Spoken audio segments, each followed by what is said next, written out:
Joining us live is Ruslan Rakov, political strategist and author of the Telegram channel, Rakov. Good morning, Ruslan. How's the connection? Can you hear us? Welcome to the air. I can hear you well, thank you. Glad to see you. Hey, Ruslan, let's have a day of silence. We won't be campaigning for anyone, but based on your observations, what could happen? What could happen? Which political forces could get into the Moldovan parliament? Well, it's worth sharing the latest news with our viewers. Yesterday, two parties were disqualified from the elections. One of them, part of the pro-Russian Pobeda bloc, is the Heart of Moldova party of former Gaugas governor Irina Malak. And closer to midday, it became known that she would be expelled. A preliminary decision was made to suspend this party's activities for a year. That's it, but yesterday, on top of that, they also disqualified her from the elections. This means that within 24 hours, the list of the Russian bloc should have been amended, leaving only the Socialists, Communists, and Vasile Tarlev's Party of the Future Moldova. Thus, the presence of parties in this bloc has been reduced.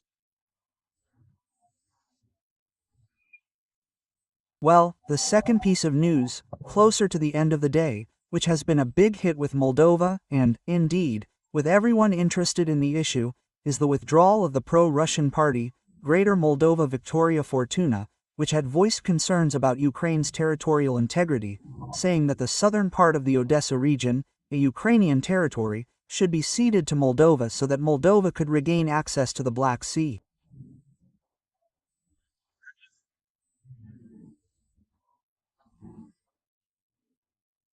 Thus, in effect, the number of parties that could enter parliament has been reduced, by at least one party, Greater Moldova, which had been counting on the support of pro-Russian oligarch Ilan Shor, whose electoral network exceeds at least 10% of the electorate's turnout, which usually comes to elections.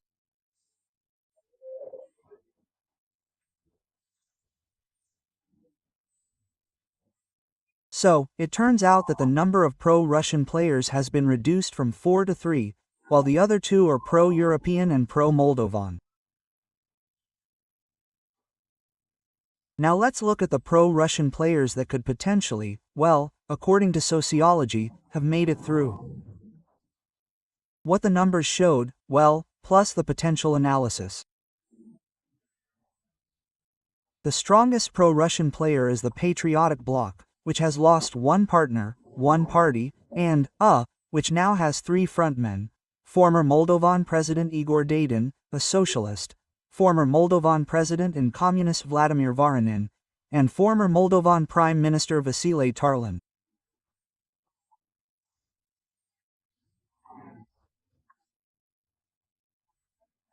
Their second player is the Alternative Bloc, which includes the mayor of the capital, Chisinau, Ion Chaban, a former socialist who was once responsible for propaganda in the Socialist Party and who essentially promoted the idea of a Russian world.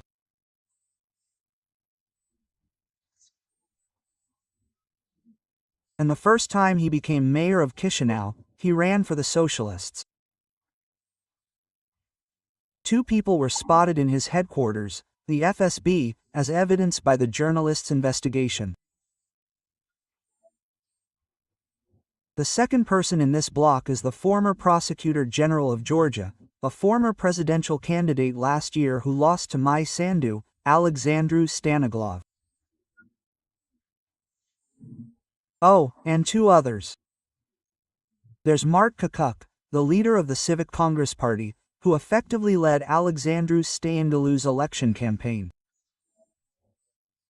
and a former advisor and right-hand man to Communist President Voronin, who was responsible for negotiations with Dmitry Kozak regarding Moldova's federalization. Oh, and Ion Chicu, the former prime minister who opposed last year's referendum on European integration. This is a wonderful foursome, you won't be mistaken, calling themselves pro-Europeans, honest, outspoken, who want a European path for Moldova. In other words, Russia is trying to use these four to play on the pro-European electoral flank in order to attract centrists, center-rightists, and disillusioned members of the Ba party, so that together they can secure a majority and form a government. And the last player left, due to the Moldova Mary party being excluded from the elections, is the Democracy at Home party. But unlike the two blocs, which are coordinated by local figures under the auspices of the Kremlin, Democracy at Home is actually inflated from Romania, not Russia. But this was done by George Simeone, the presidential candidate who lost the presidential office to Nicășor Dan in the second round this year. He is the leader of the AUR party, which also has territorial claims against Ukraine, against our Bukovina, against Bessarabia.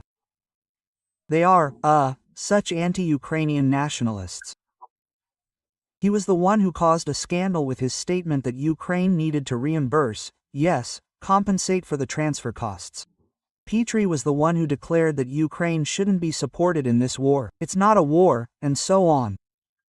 That is, even if he didn't publicly express pro-Russian views during this campaign, he at least made very anti-Ukrainian statements. Incidentally, he's not allowed to enter Ukraine or Moldova.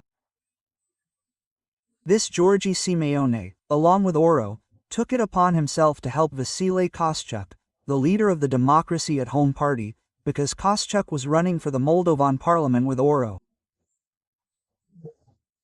And that's how connections and partnerships were established. And then, in turn, Auro's party is supporting Vasile Koschuk in the local parliamentary elections in Moldova through organizational, resource, and status support. They jointly organized a large two-day forum in Chisinau, Make Europe Break.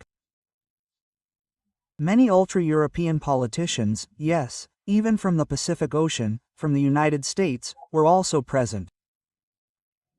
And all this was intended to build him a reputation as a powerful, respectable man, a man easily accepted by right-wing politicians. And thanks to this, his share of the domestic vote rose to almost 3%, as sociological data shows. Oh, and with the support of George Simeone, who achieved very strong results in the diaspora, surpassing Nicășorans. This includes Italy, Germany, and the UK, where he, well, simply garnered a huge number of votes. And these are the Moldovan diaspora residents who traditionally live in compact communities in these countries. And given the million-plus passports held by Moldovans, including Romanians, it's highly likely that some of these individuals also hold Moldovan passports. And the main thing is that many Romanians living within Romania are also ethnic Moldovans. Even the entire northeastern part of Romania is called Moldova, yes. That's the part of Moldova that's within Romania. There are also many Moldovans there who have passports and have the right to vote. Today, George Simeon is essentially mobilizing his voters for these elections. He's been calling for a while now for people not to vote for the Vlastips party, and, obviously, now, judging by his avatar, yes, the acronym that's associated with the Democracy at Home party, the ACAS Democracy Party, with Vasile Kosiak. It's all essentially about supporting. And now, on the right side, there are the conventionally pro-European, pro-Moldovan political forces. This is the Solidarity Action Party, which is in favor of the current president, Mai Sandu, and which, thanks to the support of the diaspora, should actually top the polls. And our party, the party of Renat Usativ, who, well, it's hard to call him pro-European. You can't even say he's anti-European. He's a kind of opportunistic opportunist who's against the government, and you're always an oppositionist who fights the old political elites. But he's mainly counting on the youth, and on the haters who simply don't like the government, because any government is bad for them. So, thank you, in principle. In principle, these two parties, on the other hand, yes, are also fighting for power. You've put it all together so well. You know, I didn't even want to interrupt you. but I still want to get it done in time, because tomorrow is very important, and we'll be analyzing it. First of all, Ruslan, tell me, are you by any chance in Moldova right now? I'm right here, you see. The Moldovan Bessarabian sun is shining through my window in Chisinau. That's it, so I see, please tell me. I have another question there. Something I'm interested in. We've only got a few minutes, but we'll make it. Observer question. I think you've seen this rather interesting. I'm using quotes, yes, list of observers, in particular, representatives of, among others, Serbian, she's a public figure and journalist. Dragana Tivkovic, who was noted, yes, in matters of how she worked during elections in Crimea, which has already been annexed, and the so-called Donetsk People's Republic. Well, that is to say, such a list is quite comprehensive, interesting, because, well, there are networks of individual observers from Europe, Africa, Latin America, who have been present at dubious, yes, pseudo-referendums, quasi-referendums, and so on. But the presence of observers in Moldova, of the kind, yes, I just mentioned, of this quality, can it somehow influence the course of the electoral process? Absolutely not. They'll likely try to legitimize certain conclusions about how the election campaign is unfolding, in order to counter the opinions of other international observers. There are a lot of them here, and they started arriving yesterday. Yesterday, I saw myself with one of these observers. Incidentally, he's a member of the Ukrainian parliament. Several dozen more arrived today from the Council of Europe, the OSCE, and other international European structures.